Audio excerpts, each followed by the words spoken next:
ను చలి వణికిస్తోంది. సాయంత్రం 5 దాటితే అడుగు బయట పెట్టాలంటేనే నగరవాసులు వణికిపోతున్నారు. ఇలాంటి సమయంలో ఉస్మానియా ఆసుపత్రిలో రోగులకు సరైన వస్తువులు లేక అవస్థలు పడుతున్నారు.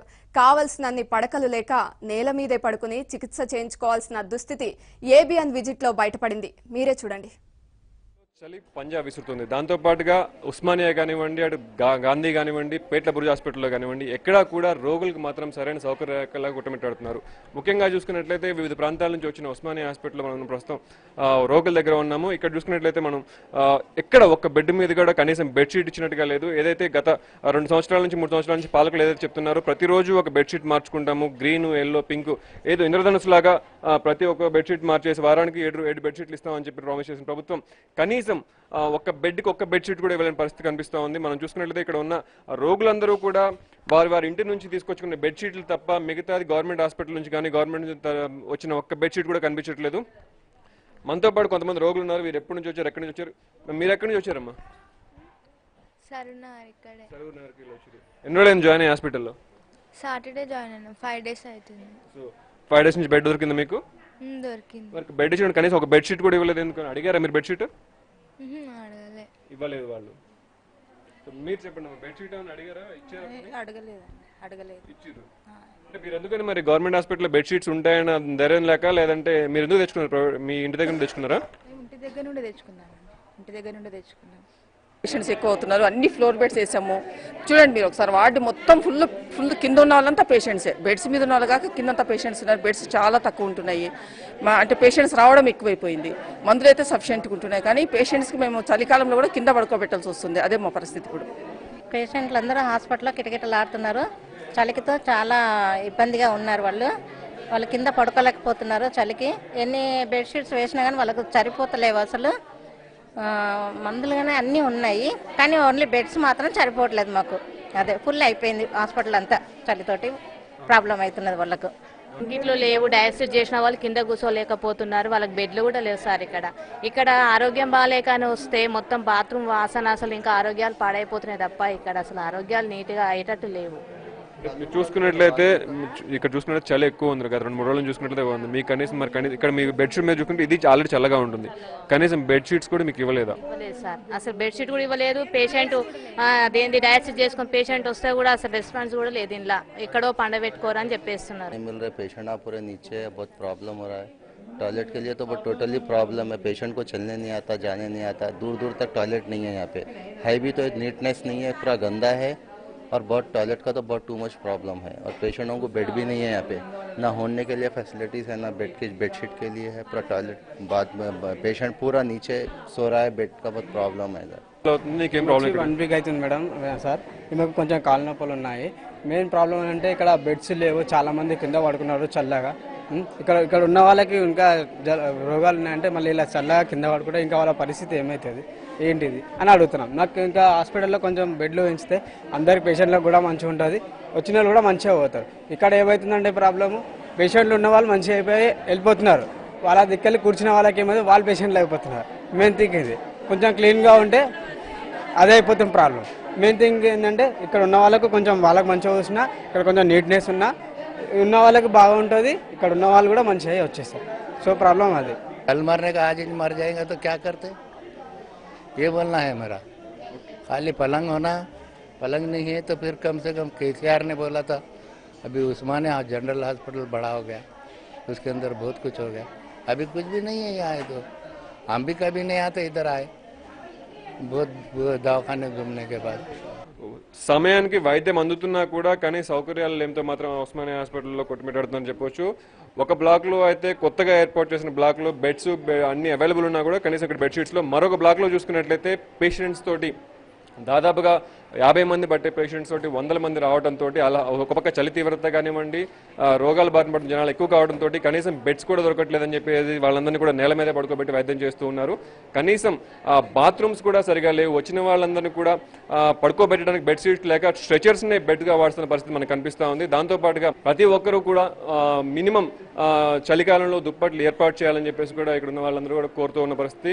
ఏదైతే కొత్త గవర్నమెంట్ ఏర్పడిందో ఇప్పటికైనా ఉస్మానియా కానివ్వండి, పేట్ల బుర్జ్ కానివ్వండి, గాంధీ హాస్పిటల్ కానివ్వండి, ఏదైనా హాస్పిటల్స్లో కూడా కనీస సౌకర్యాలు ఏర్పాటు చేస్తే అందరి పరిస్థితి బాగుంటుందని చెప్పేసి, లేదంటే పేషెంట్ల కోసం వచ్చిన వాళ్ళమే పేషెంట్లుగా మారుతున్నాం అని చెప్పే పరిస్థితి కనిపిస్తుంది. వీడియో జర్నలిస్ట్ రాజశేఖర్తో ప్రవీణ్, ఏబిఎన్ ఆంధ్రజ్యోతి, హైదరాబాద్.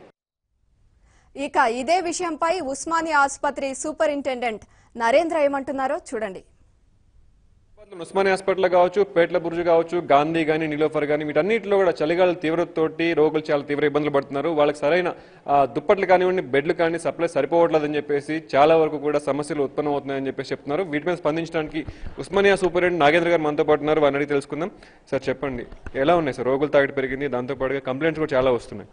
అది ఈ ప్రస్తుతం ఈ సీజన్లో చాలామంది రోగులు ఉస్మానియా హాస్పిటల్కి రావడం జరుగుతుంది. చాలామంది వైరల్ ఫీవర్స్ తోటి బాధపడడం వల్ల ఎక్కువ సంఖ్యలో రోగులు వస్తున్నారు. పేషెంట్ శాంక్షన్డ్ బెడ్కి సరిపోను బెడ్షీట్స్ అయితే అవైలబుల్ ఉన్నవి, కానీ ఎక్కువ బెడ్స్ రావడం వల్ల మేము ఏ పేషెంట్లను కూడా అడ్మిట్ చేసుకోము అని చెప్పలేము. కాబట్టి వాళ్ళ సంఖ్య పెరగడం వల్ల దానికి అనుగుణంగా కొంత కొన్నిట్లో ఏరియాలలో బెడ్షీట్స్ లేకపోవడం అనేది వాస్తవమే.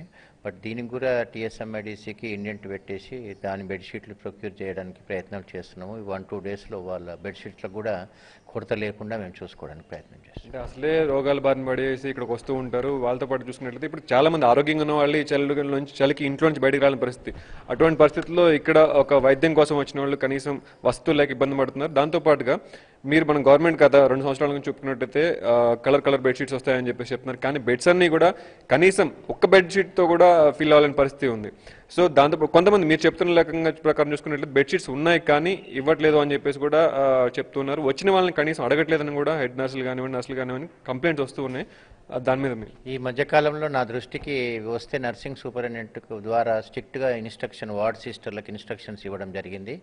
పేషెంట్లకు కబోర్డ్లో ఉంచుకోకుండా కంటిన్యూస్గా వాళ్ళు ఎప్పుడు వచ్చినప్పుడు అడ్మిట్ అయినప్పుడు ఇవ్వడము, తర్వాత డిశ్చార్జ్ అయినప్పుడు మళ్ళీ బ్యాగ్ తీసుకుంటే ఈ కృత్రిమ కొరత అనేది ఉండదని చెప్పేసి అధిగమించవచ్చు అని చెప్పేసి మేము చెప్పడం జరిగింది. 3 డేస్ నుండి మేము చర్యలు తీసుకోవడం జరుగుతుంది.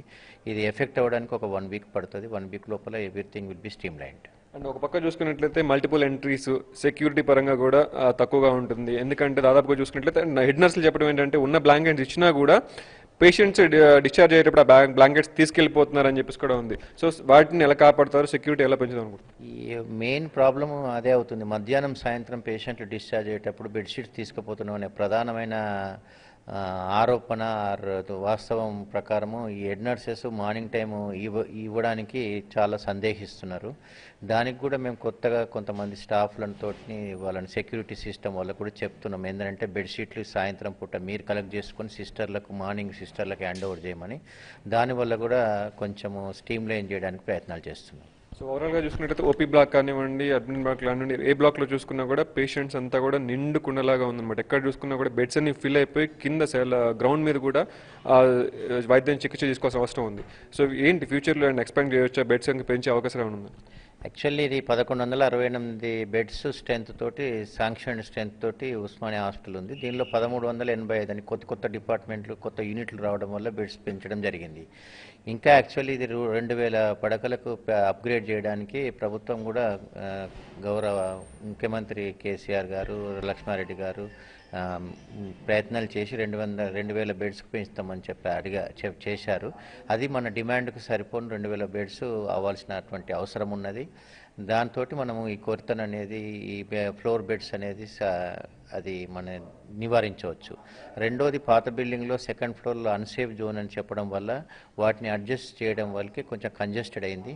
ఇవన్నీ కొత్త బిల్డింగ్ తోటి పరిష్కారం అవుతుందని నేను ప్రభుత్వం కూడా కృతనిశ్చయంతో ఉంది.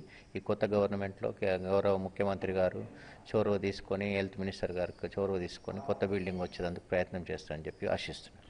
ఫైనల్ క్వశ్చన్ సార్, దాని కాంట్రాక్టర్ల లోపం ఉందా, సప్లయింగ్లో గవర్నమెంట్ లోపం ఉందా, లేదంటే మీరు అడగడంలో తప్పు ఎక్కడ ఉంది? సో ఫైనల్గా ఎప్పటికి ఈ సమస్య క్లియర్ అవుతుంది అనుకుంటున్నాను? కొంచెం కోఆర్డినేషన్ లోపం ఉంది. అది కూడా ఈ సమస్య 1 వీక్ లోపల అంతా సర్దుమనుగుతుంది. ఇప్పటికే ఒక 50% ఈ సప్లైకు డిమాండ్కు మధ్యలో దీన్ని డిఫరెన్సెస్ తగ్గించడం జరుగుతుంది. 1 వీక్ లోపల అంత everything will be stream lined.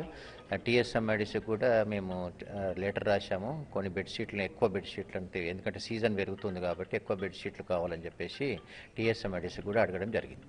So మొత్తంగా చూసుకున్నట్లయితే దాదాపుగా ఆ రోగులందరూ కూడా సరిపడా బెడ్షీట్స్ ఉన్నాయని చెప్పేసి కొన్ని అధిక సంఖ్యలో రోగులు రావడం వల్ల సీజన్గా వచ్చినటువంటి వ్యాధుల వల్ల అధిక సంఖ్యలో రోగులు రావడం వల్ల వాళ్ళందరూ కూడా సప్లై చేయలేకపోతున్నాము. ఉన్న 3 బ్లాకుల్లో కూడా బెడ్స్ తక్కువ ఉండటం, రోగుల తాకిడి ఎక్కువ ఉండటం వల్ల వాళ్ళందరూ కూడా సప్లై చేయలేకపోతున్నామని చెప్పేసి ఈ సమస్యను ఒక వారం రోజుల్లోనే అధిగమిస్తామని చెప్పేసి వచ్చిన వాళ్ళందరికీ కూడా వైద్యం చేసి పంపించే దృష్టితోనే ఉన్నామని చెప్పేసి కూడా నాగేంద్ర గారు చెప్తున్నారు. వీడియో జర్నలిస్ట్ రాజశేఖర్తో ప్రవీణ్, ఏబిఎన్ ఆంధ్రజ్యోతి, హైదరాబాద్.